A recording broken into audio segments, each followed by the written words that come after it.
Let the good times roll. Good morning, good morning, good morning, good afternoon, good evening, one and all. Welcome back to another edition of the Founders Chat with the two co-founders of Burn the Manual Productions. I am Anthony Carter, I and am OnJonet. Hello. hello, remembered your name this week. That's very good. I know. We're going to jump right in because we're trying to, as folks know, we're always trying to get better, looking for feedback, always trying to improve, to make things exciting, to give you a reason to listen. But we're going to start this week with a bio. We're going to both do a 30-second bio. I'm going to pitch it to Miss O first. It gives me 30 seconds to come up with what I'm going to say. So take it away. Hello, my name is OnJonet Malaya Williams. You get the whole government name there. I am a video editor, filmmaker, musician, all of the above. I spend so much of my time creating, which I'm super, super grateful for. I've more recently transitioned into documentary filmmaking, something that I've always been passionate about. And I'm really incredibly excited to kind of be pursuing something with that can cause so much social impact and so much change. And yeah, that is me. Whoa, very nice. Nicely done. Let's see if I can match that. Hello, all. My name is Anthony Carter, Anthony O. Carter. I am a writer, blogger, podcaster, documentary filmmaker, actor, spent a lot of time in music, an uncle, a stepdad, a grandfather. What else? I like to believe an all-around great guy, good guy. Love creating, love being artistic, love coming up with ideas that are so off the wall and so kind of out there, and love having the opportunity to see what's not their work, like throwing them out there and knowing that, yeah, this may not work, but we do it anyway. So yeah, that's who I am in a nutshell. And we met a couple of years ago. You'll hear more about that in future episodes, or maybe in this episode. Yeah. So that is my bio. What else? Let's see. Have we talked about how we met before? I don't know. I think we did. Let me see. Yeah, we actually did. Maybe in episode 1. Right, we did about how when I was working on the project and the whole thing fell apart like they do. Midway through, the whole thing goes to crap. And you think, oh, this is either really a wonderful idea or a really bad one. But then you came along. Somebody introduced us. A mutual colleague of ours introduced us, and we were off and right. That was 2 years ago. That's wild, right? That's so. Yes. Pandemic time. That's how that flies. Yeah. What did somebody refer to it as? The lost years. Really? That's kind of sad. Well, it is, but it's very dramatic, the lost year. Yeah. Sounds like a TV show or something. But yeah, it is sad. And it's been coming up on 3 years. And it's been that's true. Definitely the pandemic opened my eyes to a lot of different things. A lot of the relationships that I had that I thought were one way weren't. It also strengthened some of the relationships that I had. Yeah. And I got really clear about what I was definitely interested in doing and definitely not interested in doing. So in my opinion, I get an opportunity to really work, as Ms. Ayala would say, my no muscle. I have spent the last 2 or 3 years, and I thought I was saying no a lot anyway, but definitely the last couple of years have been a whole lot of no, nope, no thank you, going in this direction. And it does get easier. Yeah, Go on. Well, I was going to say it's fascinating because I think I spent the last, before the pandemic, I'd spent so much of my time kind of putting my head down and working and just, being like, I'll just put the work in and, good things will happen eventually. And then when everything kind of stopped, it kind of marked a stopping point where I was going to stop just putting my head down and working and actually get up and pursue what I want to pursue, and not just kind of go with the flow and just do everything how it used to be. So yeah, it's been an interesting transition for me. Well, that leads me to my question, first Yes. question or first point I want to address, and I think it's Hmm. an interesting one. Hopefully, the folks will find it interesting. And you kind of alluded to this at the beginning in your bio. What excites you now? What do you find exciting? What are you Mm-hmm. passionate about? Yeah, it's so crazy to me because what excites me now is just the fact that I don't think I'm holding myself back anymore. Mm, I talk about documentary filmmaking a lot and how that was my number one thing. Like my number one passion was to be an activist, was to incite change, was to make a difference. But I've always suppressed that. I've always been like, I guess, that's just too much. I don't think I was mentally, emotionally, or financially ready to mm, take on the burden and the big deal that is trying to make an impact in some way, somehow. And I believe I've reached this point where I can't really fight it anymore. I've done the other jobs that have to do with editing, the influencers, the comedy videos, the I've done all of that stuff and it no longer interests me no matter like how much money is in that industry. It mm. is one of those things where I'm just so done and so over it, and as scary as it is to kind of jump into documentary filmmaking, which in itself is just like you're taking a stand, you're speaking your mind, you're doing research, you're putting your opinions on the lines, other people's opinions on the lines. That's stressful, but it's something I've always wanted. So yeah, what's exciting me is finally officially committing to it. Yeah, I think with me, I would definitely say, as usual, we're on the same page. I'm trying to figure Mm-hmm. out how to articulate the excitement I have for where I am in my life right now. I don't Mm-hmm. know if it's excitement, I don't know if it's fear, if it's uncertainty, but it's a lot of different things kind of rolled into one. Mm-hmm. And like you, like doing the documentary films, I have been wanting to do that since I saw way back. I saw a movie.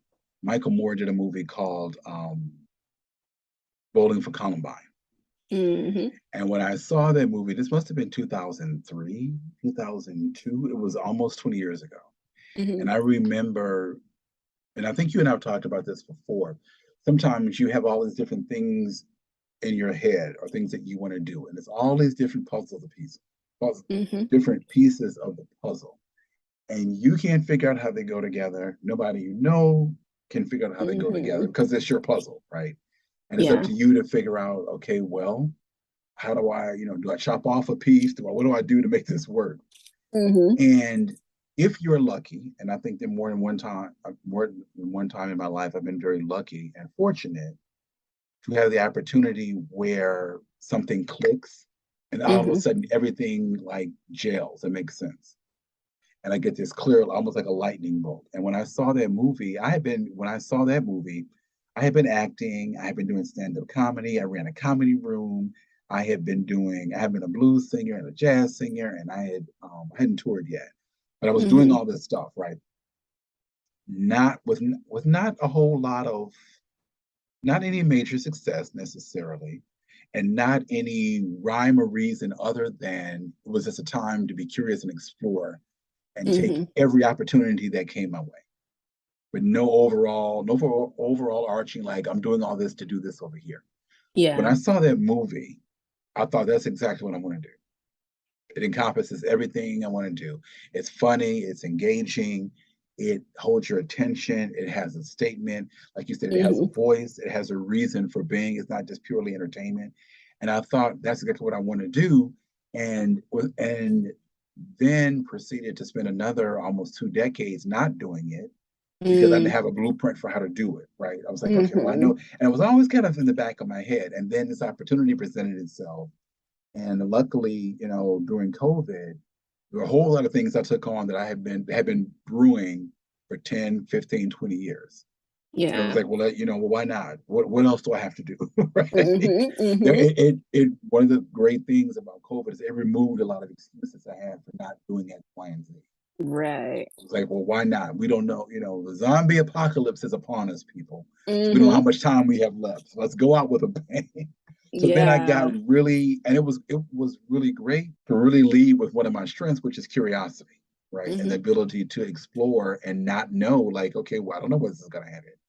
I don't know where this is gonna Yeah. head, and I don't know what I don't know. So let's find out, right? Well, that brings me to like something I was gonna say, which is I'm understanding that I don't know 100% about like the field I'm entering into. Like I have a lot Mm-hmm. to learn Mm-hmm. versus like these past 8 years, I feel like the field I was in specifically, I knew so much about and it was easy for me and it was consistent. And now I'm realizing there's just some things I just don't know about Mm-hmm. where I'm going or just the political climate. There's so much that comes with like documentaries and social change that you just don't know about. And it excites me because I'm just like, oh, I'll take a couple classes, I'll learn about things. And it's one of these things where I can't just go into it and be ignorant all the time, especially Mm-hmm. with social causes. Like you have to study and research and learn. And for me, it's kind of exciting. I'm like, wow, I get to kind of, in a way, start over or like start from the bottom in a way where I Mm-hmm. know the creative and filmmaking side, but I need to really brush up on the education, side of things. Tell me about the very first job you ever had. The very first job I ever had, I was grooming dogs. And it's Mm. so weird because I went to this high school, a vocational technical high school, which means you have to apply and you have to apply for a specific trade, in a trade that you study in and all that. And so the trade I was in was biotechnology. So a lot of science, a lot of, math, blah, blah, blah. And in order to um, continue at that school, especially during your senior year, you need to get a job in a field that relates to your trade or major in some sort of way. And so, dog grooming, beyond that, they were also taking care of the animals and providing medicine for the animals and stuff like that. So I was kind of able to use that as my job for the year, my senior year, whatever. But that was my first job ever, was working grooming dogs. And that was when like minimum wage in Delaware was like Ooh, $6, $7. But I got lucky. They paid me like $13, $14. wow. So I was just like 16, 17-year-old kid getting paid that much. And I was excited. I was like, wow, I really hit the jackpot. You And just, did. yeah, ever since then, I have not had a job that paid me less. So it was a good starting point and example for like what I wanted and, desired. So, Wow. Okay. what about you? That's First wacky. job? My very first job, you're gonna laugh, and you're gonna laugh to hear it. My very first job, I was a gospel singer. Isn't Wow. that what? That is wild. And I remember I got that job. Oh, that was 40 years ago. I was 14, My and it was my first goodness. job. And it was a big deal because they paid, I think minimum wage then was four and a quarter, Hmm. 4.25 an hour. And the big deal was a big deal for a couple of reasons. Because it was one, Hmm. they used to have these things in Detroit where they had these government jobs, Hmm. and they had this money, and they would give kids this money to work in the summer, right? And you Hmm. might be picking up trash out in the hot sun. And I happened to, I don't know how I got this job, but anyway, I started. I was in this choir, Hmm. and they said, we're going to pay you. Like Hmm. when the summer rolls around, we're going to pay you. And I was like, pay us. And they would pay us, and you get a paycheck, and Hmm. then the big deal was they had figured out some kind of way to like get us extra hours. And that was a big, that was just, Yeah. and then when people would gripe and get out of line, their threat was always, well, if you don't like it, or if you keep cutting up, you're going to be out there on Hmm. the highway picking up trash, getting 4 shades blacker. And I was like, what? Okay. Okay, so that was wrong on a whole lot of levels. But I remember them saying that was the big threat all the time. If you don't like it, you're going to be out. Hmm. You're going to be out on 75. That was a highway. You're gonna be on 75 picking up trash. And so I was a gospel singer, and we went all over Detroit singing. And I got a paycheck. It was $4.25 an hour. My grandmother went with me to open a bank account. On the bank, the bank where we opened the account is still there. It's gone through 3 or 4 different names, but it's right there on 8 Mile in DeQuinder, right on the other side of where Eminem grew up. So I can go right to it. It's just like it was yesterday.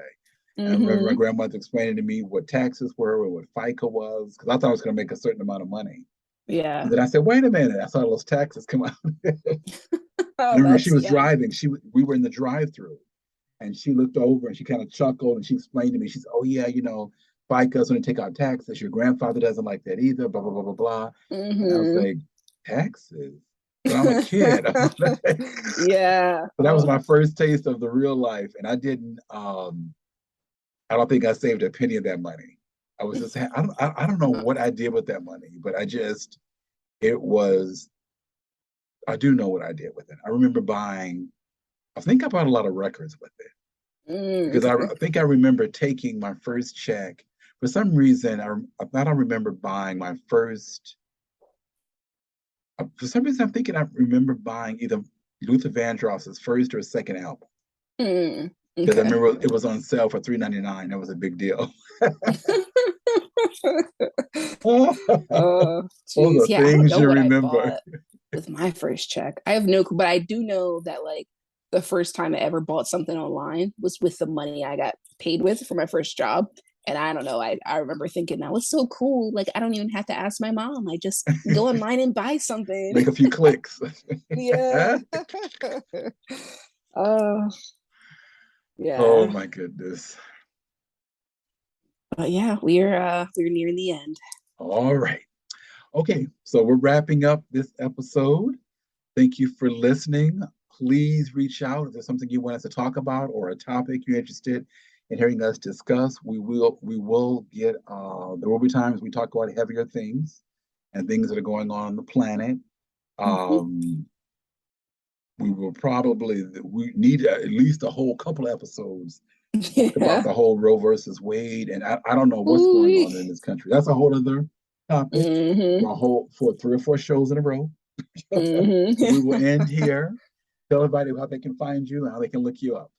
Yeah, you can find me everywhere at Melaya Music, MELAYA Music, burnthemanualproductions.com. And yeah, that's about it. Okay, and you can find me, Anthony Carter, at burnthemanualproductions.com. You can find me there as well. You can also find me on my website, anthony-carter.com, anthony-carter.com. And as you know, I'm all over Twitter all the time, learning more about it, even after having been on Twitter now for 11 years. I'm just now figuring out some things, which is good and a little scary. But you gotta check out Twitter Spaces. Yes, and had a whole different kind of. I think they have meetings or something, a presentation. We'll figure it out. That's how you can find us. Thank you. We will talk to you all soon. Good times roll. Let the good times